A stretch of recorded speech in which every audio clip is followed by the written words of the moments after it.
ఆశ్రయదీవేనా ప్రయాసపడి సమస్త జనులకు విశ్రాంతినిచ్చే దీవెనా దుఃఖిత పీడిత నిరాధారులకు ఆశ్రయదీవేనా అనుదిన రక్షణ సువార్తనందించు పరమ నివేదనా అనుదిన రక్షణ సువార్తనందించు పరమ నివేదనా యేసయ్య దీవెనా యేసయ్య దీవెనా యేసయ్య దీవెనా యేసయ్య దీవెనా.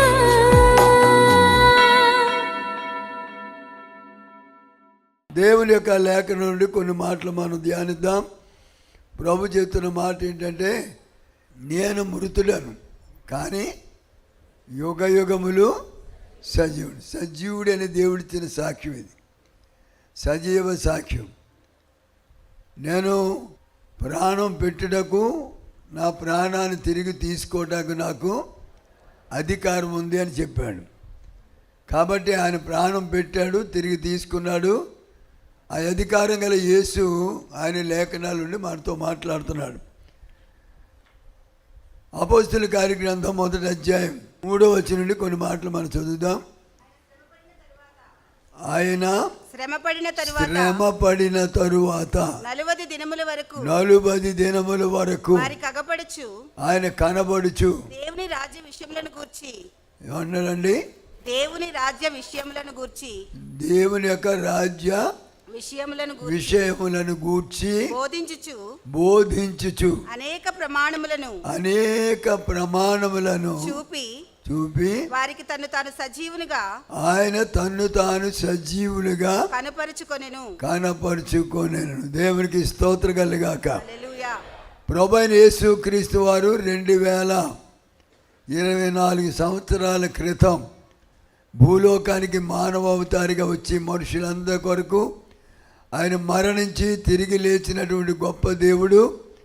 ఆయన పునరుద్ధారుడైన తరువాత 40 దివారాత్రులు 11 సార్లు తను తాను ప్రత్యక్షపరుచుకుని అనేక మందికి ఆయన అగపడినట్లుగా దేవుని వాక్యం చూస్తున్నాం.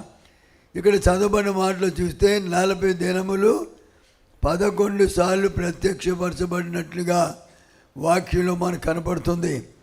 ఒక్కొక్క ప్రత్యక్షత మనం చూస్తే అద్భుత రీతిగా ఈ భక్తులు రాసిన లేఖనాల నుండి మనకు తెలియజేస్తున్న మాటలు ఇలాగున్నాయి. దయచేసి చూడండి. మొట్టమొదటిగా మనం చూసినప్పుడు యోహాను సువార్తలో 20వ అధ్యాయం 11 నుంచి చదువుదాం.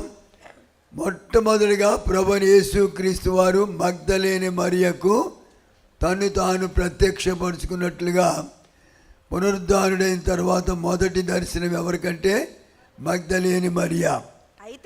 అయితే మరియా సమాధి బయట నిలిచి ఏడ్చుచుండెను. ఆమె ఏడ్చుచు సమాధిలోనికి వంగి చూడగా తెల్లని వస్త్రాలు ధరించిన ఇద్దరు దేవదూతలు యేసు దేహం ఉంచబడిన స్థలములో తలవైపున ఒకడు కాళ్ళ వైపున ఒకడు కూర్చుండట కనబడి దేవదూతలు కూర్చున్నారంట. ఆయన చూడడానికి వెళ్ళారు, స్త్రీలు వెళ్ళారు. కొందరు ఆయన్ని దర్శించాలని, లేక కొంతమంది సుగంధ ద్రవ్యాలు తీసుకుని యేసయ్యకి పూసి ఆయన ఆరాధిద్దామని వెళ్ళిన వాళ్ళు చాలా కలవరపడుతున్నారు. మరియమ్మ అయితే వెళ్ళి ఏడుస్తుందంట. ఎందుకు ఏడ్చేవాళ్ళు ఎవరిని దేవుడు ఇచ్చిపెట్టడాను అంటే, ప్రభు కొరకు ఏడిస్తే ప్రభు యొక్క కన్నీరు, ప్రభు మన కన్నీటిని తుడుస్తాడు తప్పనిసరిగా. మరియా దుఃఖపడుతుంది, ఏడుస్తుంది, ప్రలాపిస్తుంది. ఎందుకంటే యేసయ్య లేడు అక్కడ. యేసయ్యని చూడడానికి వెళ్ళింది. కనపడవలసిన మనిషి అని కనపడలేదు అని ఏడుస్తూ ఉన్న సమయంలో దూతలు ఆమెతో మాట్లాడినట్టుగా మనం చూస్తున్నాం. 14 వచ్చి చదివేదాం. ఆయన అంటాడంట, ఆమె ఎందుకు ఎందుకు ఏడ్చుచున్నావని ఆమెను అడుగగా ఆమె నా ప్రభును ఎవరో ఎత్తుకుని పోయిరి. ఎవరు అడిగారు ఇవని మాట? దేవదూత. ఎందుకు ఏడుస్తున్నావనే మాట దేవదూతలు అడిగారు. ఇక్కడికి వచ్చినప్పుడు ఎవరిని వెతుకుచున్నావని చెప్పి యేసయ్య అడిగాడు. దేవునికి స్తోత్రం కలుగాక. చూడండి, అక్కడ ఆమె మాట చెప్పి వెనుక తట్టు తిరగగా యేసు నిలిచి ఉండిట చూచెను గాని యేసుప్రభుని గుర్తుపట్టలేదంట. యేసుప్రభు ఎదురుగుండా నిలబడ్డాడు, ప్రక్కనే నిలబడ్డాడు. యేసుని చూస్తుంది కానీ యేసుని గుర్తుపట్టకుండా ఏవేవో మాట్లాడుతుంది. ఏం మాట్లాడుతుందో చూద్దాం. యేసు అమ్మా ఎందుకు ఏడ్చుచున్నావు? యేసు అన్నాడు, అమ్మా ఎందుకు ఏడుస్తున్నావు? ఎవరిని వెతుకుచున్నావు? ఎవరిని వెతుకుచున్నావు అని ఆమెను అడుగగా ఆమె ఆయన తోటమాలి అనుకుందంట. అయ్యా నీవు ఆయన మోసుకుని పోయిన ఎడలా, నువ్వు ఆయన్ని మోసుకుని పోయిన ఎడలా ఎక్కడ ఉంచుతావో ఆయన ఎక్కడ ఉంచావో నాకు ఒకసారి చెప్పన్నది. నేను ఆయన ఎత్తుకుని పోదునని చెప్పాను. ఎత్తుకెళ్ళిపోతుందండి. ఎంత ధైర్యం అంటే దేవునికి స్తోత్రం కలిగాక. హల్లెలూయా. ఆయనతో 3.5 సంవత్సరాలు తిని తిరిగి ఆయన అద్భుతాలు చూచి వాళ్ళు మరి భోజనం లేనప్పుడు 12 గంపలు 12 మందికి ఇస్తే ఎత్తుకుపోయి తినేవాళ్ళు. ఈరోజు యేసుప్రభు సిలువ వేయబడ్డాడు అనగానే ఎక్కడోళ్ళు గప్చిప్గా పారిపోయారు శిష్యులు. కానీ మరి స్త్రీలైతే మరి దేవుని నామ మహిమార్థమై వాళ్ళకి నిలబడి యేసయ్యతో మాట్లాడినట్టుగా మరియ మొట్టమొదటిగా యేసును దర్శించినట్లుగా మనం చూస్తున్నాం. యేసు ప్రభు మొదటి ప్రత్యక్షత మరియమ్మకి ఇచ్చాడు. ఆయన పక్కనే నిలబడ్డాడు వచ్చి. నిజంగా ఏడ్చేవాడిని చూసి సంతోషించే దేవుడు కాదు. ఎవరైతే దుఃఖపడి దేవుని దగ్గర మొర పెడతారో వారి దుఃఖాన్ని ఆనందంగా మార్చే దేవుడు. దేవునికి స్తోత్రం కలుగాక. హల్లెలూయా.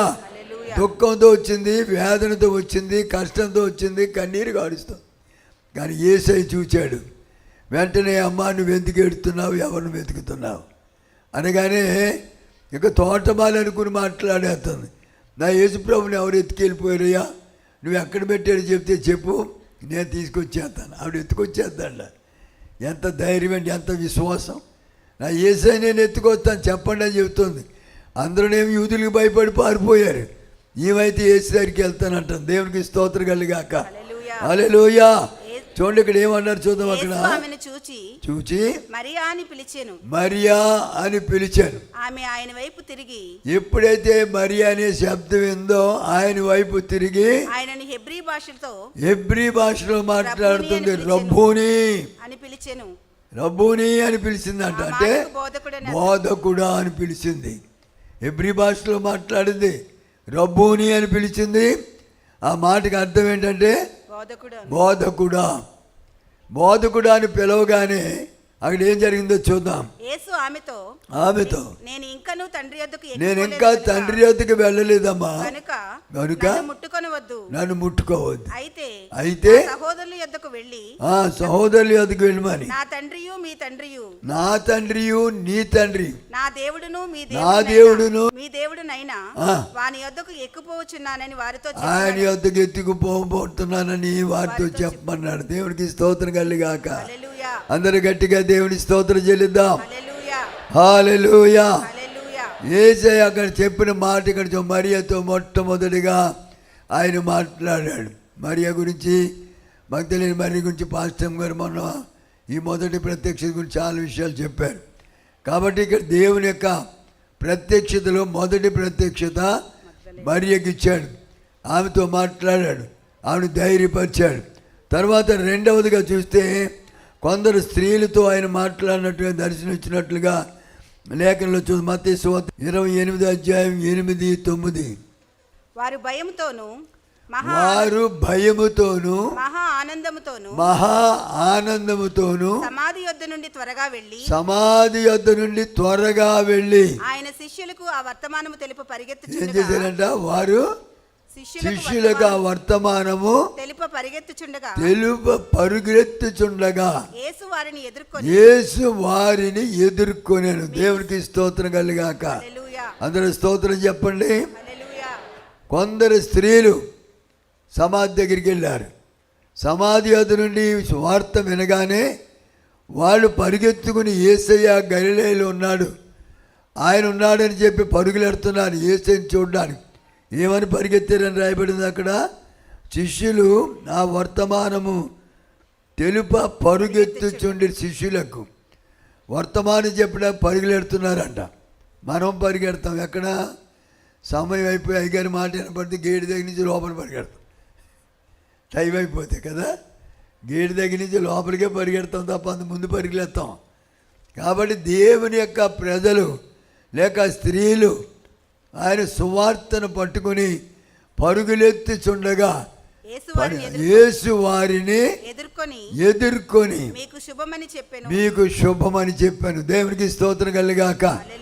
నువ్వు యేసు కొరకు పరిగెడితే యేసయ్య నీకు ఎదురొస్తాడండి. జక్కయ్య గురించి మనకు తెలుసు, యేసు కొరకు పరిగెత్తికెళ్ళి చెట్టెక్కాడు, యేసయ్య అక్కడాకపోయి జక్కయ్య తిరిగి రమ్మన్నాడు. కాబట్టి పరిగెత్తేవారంటే చాలా ఇష్టం ఆయన కొరకు పరుగులెత్తే వాళ్ళు కావాలి. ఆయన కొరకు ఎవరైతే పరిగెడతారో వారిని దేవుడు ఆశీర్వదిస్తాడు. దేవునికి స్తోత్రం కలుగాక. యేసు కొరకు పరిగెత్తాలంట. వీళ్ళు పరిగెత్తుకెళ్తుంటే యేసయ్య ఎదురుగుండి వచ్చి నిలిచి వారితో మీకు శుభము కలుగునుగాకని వాళ్ళని ఆశీర్వదించాడు. దేవునికి స్తోత్రం కలుగాక. దైవాశీర్వాదం మనకు కావాలంటే యేసు కొరకు మనం పరిగెత్తాలి. అందుకనే దేవుని వాక్యం చెప్తుంది కదా, స్త్రీలు చాలా మరి తెలివైన వాళ్ళు, చాలా మరి బలమైన వాళ్ళు, ధైర్యం కలిగిన వాళ్ళు. ఏమో 3.5 సంవత్సరాలు ఆయనతో తిరిగిన వాళ్ళు అంతా మూలం కూర్చున్నారు, పారిపోయారు, యూదులకు భయపడి ఒక గదిలోకి వెళ్ళిపోయారు. కానీ స్త్రీలైతే యేసు కొరకు పరుగులెడుతున్నారు. దేవునికి స్తోత్రం కలుగాక. హల్లెలూయా.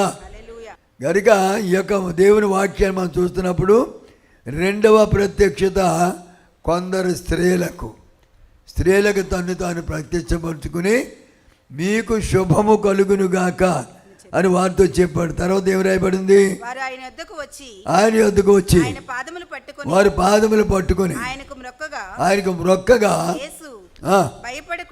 భయపడుకుడి, మీరు వెళ్ళి నా సహోదరులు గలిలయకు వెళ్ళవలెననియు వారక్కడ నన్ను చూతురనియు వారి చెప్పండి అన్నాడు. దేవునికి స్తోత్రం కలుగాక. హల్లెలూయా. శిష్యులందరూ ఎక్కడున్నారు, గలిలయలో ఉన్నారు. అక్కడ నేను కలుసుకుంటానని చెప్పండి అని సువార్త ప్రకటించడానికి స్త్రీలను ఎన్నుకుని దేవుడు వారిని అక్కడ పంపించి సువార్త ప్రకటింపజేశాడు. దేవునికి స్తోత్రం కలుగాక.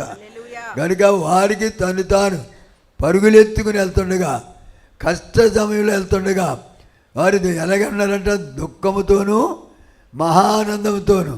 ఒక పక్క దుఃఖం, ఏమైపోయినా యేసయ్యని, లేకపోతే ఏం చేస్తారో యూదులని భయం, పెరుగుతాను భయముతోనూ మహా ఆనందంతోనూ వాళ్ళు పరుగులెత్తుకెళ్ళారని రాయబడింది. దేవునికి స్తోత్రం కలుగాక.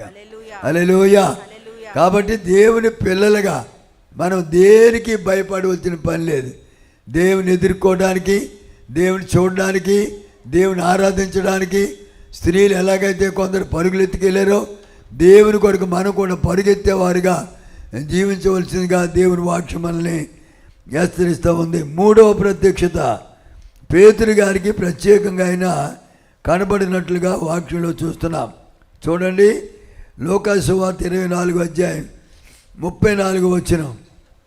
ప్రభువు నిజముగా లేచి సీమోనుకు కనబడినని చెప్పుకొనుచుండిరి. చూడండి, సీమోనుకు కనబడినని చెప్పుకొనుచుండిరి. వారిది విని త్రోవలో జరిగిన సంగతులను ఇక్కడ చెప్పుకోవడమే కాదు, ఆయనకి ప్రత్యక్షంగా కనపడినట్లుగా పౌలు గారు కూడా అక్కడ కొన్ని మాటలు రాస్తాడు. కొరింథీ మొదటి పత్రిక 15వ అధ్యాయం 4-5 వచనాల్లో మనం చూస్తాడు, కనపడుతుంది. అయితే చూడండి, లేఖనముల ప్రకారం మూడవ దినమున లేపబడెను. ఆయన కేఫాకు అంటే కేఫాకు గారు కనపడ్డాడంట. ఏమని? ఆయన తను తాను పేతురు గారికి ప్రత్యక్షపరుచుకున్నాడు. ఆయన కనబడినట్లుగా దేవుని వాక్యంలో మనం చూస్తున్నాం. కనుక మూడవ ప్రత్యక్షత పేతురు గారికి ఆయన ప్రత్యక్షపడినట్లుగా మన దేవుని వాక్యం చూస్తున్నాం. నాలుగవదిగా చూస్తే ఇద్దరు శిష్యులు ఎమ్మాయిను మార్గాన్ని వెళ్తున్నారంట. వాళ్ళకి తను తాను ప్రత్యక్షపరుచుకున్నట్లుగా లూకా సువార్త 24వ అధ్యాయం 13 వచనం నుండి చదివితే, ఇదిగో ఆ దినమందే వారిలో ఇద్దరు యెరూషలేమునకు ఆమడ దూరమున ఉన్న ఎమ్మాయి అని ఒక గ్రామమునకు యెరూషలేమునకు ఆమడ దూరమునున్న ఎమ్మాయి అని ఒక ఎమ్మాయి అనే గ్రామానికి వెళ్తున్నారంట. వాళ్ళు జరిగిన ఈ సంగతులన్నిటినీ గూర్చి వాటిని గూర్చి ఒకరితో ఒకరు సంభాషణ చేస్తున్నారని రాయబడి ఉంది. వారు సంభాషించి ఏంటి వాళ్ళ సంభాషణ? ఆలోచించుకొనిచుండగా ఏంటి ఆలోచిస్తున్నారు? యేసు తానే దగ్గరికి వచ్చాడంట. చూడండి, వాళ్ళు కూడా భయపడతానే వెళ్తున్నారు. వాళ్ళు కూడా యూదులు ఏం చేస్తారని భయం. రహస్యంగా మాట్లాడుకుంటున్నారు ఒకరితో ఒకళ్ళు. ఏంటిరా ఇంత అన్యాయం జరిగిపోయింది, ఆ నీతిమంతుని ఎందుకు చిలివేశారు, మన ప్రధాన యాజకులు వీళ్ళంతా ఎంత తొందరపడ్డారు అని ఒకరితో ఒకరు చెప్పుకొని చుండగా యేసయ్య వారి మధ్య నిలిచాను. దేవునికి స్తోత్రం కలుగాక. అందుకే వాక్యుడు రాయబడింది, యెహోవా యందు భయభక్తులు గలవారు కూడి మాట్లాడుచుండగా యెహోవా చెవి యొగ్గి ఆలకించును అని. యెహోవా యందు భయభక్తులు గలవారు కూడి మాట్లాడుతున్నాడంట, అది చెవి యొగ్గి ఆలకిస్తాడంట. వాళ్ళిద్దరు మాటలు ఆలకించడానికి వాళ్ళిద్దరి మధ్యకి వచ్చేసాడు యేసయ్య. దేవుని స్తోత్రం కలుగాక. కాబట్టి దేవుని పిల్లలుగా మనం కూర్చుని ఏది మాట్లాడినా దేవుడు తప్పనిసరిగా వింటాడు. మనం ఏం చెప్పుకుంటున్నాం, ఎవరి గురించి చెప్పుకుంటున్నాం? యేసయ్య గురించి మాట్లాడుతున్నావా, లేకపోతే మన ఎదుటి వారి గురించి లేనిపోని మాటలు మాట్లాడుతున్నావా, లేకపోతే మన కాని విషయాలు మనం మాట్లాడుకుంటున్నావా? ఏది మాట్లాడినా చెవి యొగ్గి ఆలకించే దేవుడు ఆయన మన పక్షాన ఉన్నాడు. దేవునికి స్తోత్రం కలుగాక. హల్లెలూయా. కాబట్టి ఆయన చెప్తున్న మాట, ఇద్దరు మాట్లాడుతున్నారు. మాట్లాడేది ఆయన కొరకే. ఆయన వెళ్ళాడు, ఏమీ తెలియనులేగా వాడు కొన్ని ప్రశ్నలు వేస్తున్నాడు యేసయ్య. నిజమే, కొన్నిసార్లు ఎవరో మనకు తెలియకుండానే పరిశుద్ధాత్ముడు మన వెంట వస్తూ ఉంటాడు. దేవుని స్తోత్రం కలుగాక. హల్లెలూయా. ఏమని రాయబడి చూడండి అక్కడ, అయితే ఆయన వారు గుర్తుపట్టలేకుండా కన్నులు మూయబడ్డాయి. వాళ్ళు నడుచుచు ఒకరితో ఒకరు చెప్పుకొని చుండగా మాటలేమని అడగగా ఏమని అడిగారండి? వారు దుఃఖముఖులై నిలిచిరి. ఏంటయ్యా అని యేసయ్య దగ్గరికి వెళ్ళగానే ఏడు మొహం పెట్టారంటారు. దుఃఖముఖులైపోయారు, కన్నీరు గారుస్తున్నారు. అంటే యేసయ్యను కూర్చున్న వేదన యేసయ్య దగ్గర వెళ్ళబుచ్చుతున్నారు. ఆయన ఎవరైనా తెలియదు. వాళ్ళకి తెలియపోయినా కూడా యేసుతో వాళ్ళు మాట్లాడుతున్న మాటలు ఎలా ఉన్నాయి దయతో చూడండి. వారిలో క్లెయోపా అనువాడు యెరూషలేములో బస చేయుచుండి, అయ్యా యెరూషలేములో బస చేయుచుండి ఈ దినములలో జరిగిన సంగతులు నీ ఒక్కడివే ఎరగవంటయ్యా. ఏంటి కథ ఏంటి? ఇంత గందరగోళం జరిగిపోయింది. 3 రోజుల క్రితం సిలువేసేశారు ప్రధాన యాజకులు వాళ్ళు బలవంతంగా యూదులు సిలువేశారు. ఇంత భయంకర పరిస్థితి జరిగినా ఏంటి కనీసం నీకు తెలీదా, నీ ఊళ్ళో లేవా అన్నట్టు యేసయ్యతో మాట్లాడుతున్నారు వాళ్ళు. ఆయన ఎవరానికి తెలియదు పాపం, కన్నులు మూయబడ్డాయంట. ఆయన అప్పుడు మాట్లాడుతున్నాడు వాళ్ళతో. ఏమని మాట్లాడాడు ఆయన? అవి ఏవని వారిని అడిగినప్పుడు వారు నజరేయుడైన యేసును గూర్చిన సంగతులే. అయ్యా నజరేయుడైన యేసును గూర్చిన సంగతులయ్యా. ఆయన దేవుని ఎదుటను ప్రజలందరి ఎదుటను మనుషులందరి ఎదుట క్రియలోను వాక్యములోను శక్తిగల ప్రవక్తయే, అన్ని విషయాల్లో కూడా శక్తిగల ప్రవక్తగా ఉన్నాడు. అయితే మన ప్రధాన యాజకులు అధికారులు ఆయన ఎలాగూ మరణ శిక్షకు విధించారో, ఎలాగ సిలువేయించారో నీకు తెలీదా? ఇశ్రాయేలుని విమోచించడానికి ఈయనే విమోచకుడని మేము నిరీక్షిస్తున్నాం. ఆ విధంగా ఎవరితో చెప్తున్నారు? యేసయ్యతోనే. ఆయన విమోచకుడని మేము తెలుసయ్యా, ఆయన గొప్ప దేవుడు అని మాకు తెలుసయ్యా, ఆయన మరి అన్ని మంచి కార్యాలు చేసిన వాళ్ళు తెలుసయ్యా. అయితే వాళ్ళు ఎలాగా ప్రధాన యాజకులు పెద్దలు అధికారులు వాళ్ళ అధికారంతో ఆయన ఎలాగా మరి శిక్షకు విధించి సిలువుకి అప్పగించారో మాకు తెలుసు అని చెప్పి ఆయనతో మాట్లాడుతున్నారు యేసయ్యతో. అప్పుడు యేసయ్య ఏం చెప్పాడు తెలుసా అండి? చదువుదాం. ఇశ్రాయేలును విమోచింపువాడు ఈయనే అని మేము నిరీక్షించి ఉంటిమి. ఇదిగాక ఈ సంగతులు జరిగి నేటికి 3 దినములాయెను. 3 దినాలు అయిపోయింది. అయితే మాలో కొందరు స్త్రీలు తెల్లవారుగానే సమాధి యొద్దకు వెళ్ళి, మాలో కొందరు స్త్రీలు వీళ్ళు వెళ్ళలేదు, వీళ్ళంతా దాక్కున్నారు, భయపడిపోతున్నారు, జడిసిపోతున్నారు. యూదులు ఏం చేస్తారని గడగడ ఉనికిపోతున్నారు. కానీ మాలో కొందరు స్త్రీలు తెల్లవారుగానే తెల్లవారుజామున సమాధి యొద్దకు వెళ్ళి సమాధి దగ్గరికి వెళ్ళిపోయారు. ఆయన దేహమును కానక వచ్చి, ఆయన దేహాన్ని కనపడక వచ్చి కొందరు దేవదూతలు తమకు కనబడి ఆయన బ్రతికి ఉన్నాడని చెప్పిన మాట వినొచ్చారయ్యా అని యేసయ్యతో చెప్తున్నారు వీళ్ళు. అప్పుడు యేసయ్య ఏమన్నాడు తెలుసా అండి? ఆయన మందమతులారా, లేకపోతే తెలివి తక్కువలారా, అవివేకులారా, ప్రవక్తలు చెప్పిన మాటలన్నిటినీ నమ్మని మందమతులారా. కాబట్టి ప్రభువు చెప్తున్నాడు, ఏమని చెప్పాడంట? ప్రవక్తలు చెప్పిన మాటలు నమ్మని మందమతులారా. క్రీస్తు ఇలాగు శ్రమపడి తన మహిమలో ప్రవేశించినని అగత్యము కాదా అని, అదంతా అగత్యము కాదా, నిజము కాదా అని ప్రభు చెప్పిన మాటలు అక్కడ వాళ్ళు వింటున్నారు. అలా కొంత దూరం వాళ్ళతో నడిచి వెళ్ళిపోయాడు. చివరి వచనాలకు వచ్చేటప్పటికి వాళ్ళు ఎంత దూరం వెళ్ళాలో అంత దూరం తీసుకెళ్ళని మాటలు మాట్లాడుతూ అక్కడికి వెళ్ళిన తర్వాత రొట్టె విరిచాడు, వాళ్ళకి ఇచ్చాడు. త్రోవలోకి వెళ్ళిన తర్వాత ఆయన రొట్టె విరిచుట వలన తమకు ఎలాగో తెలియబడినో అది తెలియజేసిరి. దానికి ఎలాగో తెలియబడిన అది కూడా తెలియజేశారు. వెంటనే వారు ఇలాగ మాట్లాడుచుండగా వారి మధ్య నిలిచి మీకు సమాధానం అవునుగాక వారితో అనెను అని వారితో అన్నాడు. అయితే వారు దిగులుపడి భయాక్రాంతులై భూతము తమకు కనబడిన తలంచిరి. భూతం అప్పుడు వరకు ఏ చేయి మాట్లాడుకుంటే వెళ్తే లేఖనాల గురించి చెప్తున్నాడు, అన్నీ విన్నారు, మరి భూతం అనుకుంటున్నారు. మనకి భూతాలే కనపడుతుంది, దేవుడు కనపడదు చాలా మంది. మనం చేసే దైవ క్రియలు కనుక దయ్యాలే కనపడతాయి, దేవుడి కార్యాలు చేస్తే దేవుడు కనపడతాడు. వీళ్ళు భూతం అనుకున్నారంట, భయపడిపోతున్నారంట. అప్పుడు ఏం చేశాడు యేసయ్య? ఎందుకు కలవరపడుతున్నారు?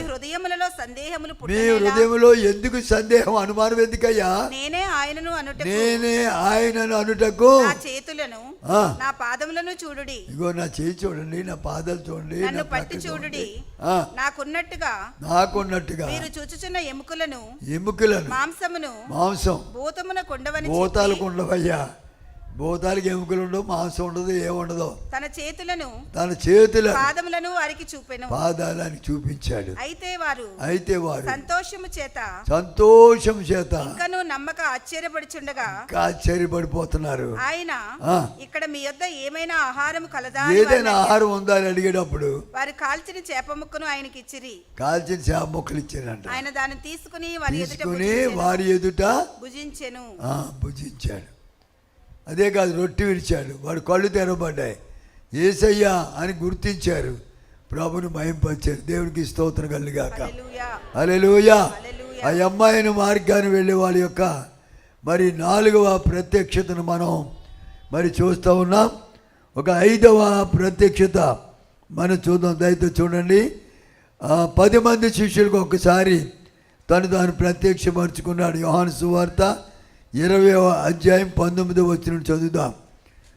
ఆదివారం సాయంకాలమున శిష్యులు యూదులకు భయపడి తాను కూడి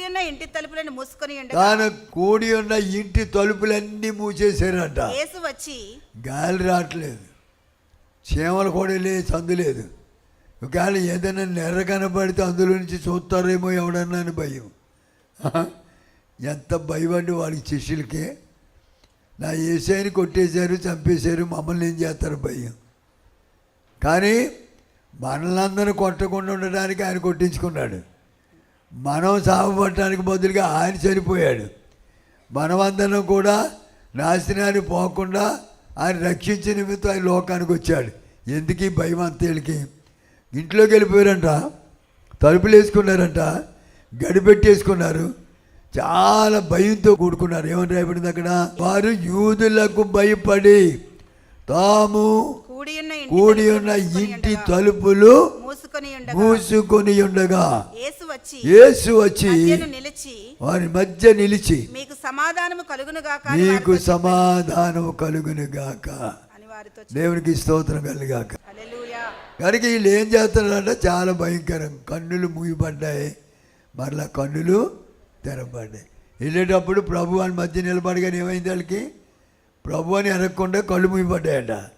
చివరికి వెళ్ళిన తర్వాత రొట్టె విరిచి చేపలు పెట్టి అన్ని పెట్టినప్పటికి వాళ్ళకి మరలా కళ్ళు తెరబడ్డాయి. యేసని అప్పుడు గమనించారు. దేవుని స్తోత్రం కలుగాక. అందరూ గట్టిగా దేవుని స్తోత్రం చెల్లిందాం. హల్లెలూయా. కనుక ఆయన చూచుచున్న దేవుడు, ఆయన మనల్ని కనిపెడుతున్న దేవుడు.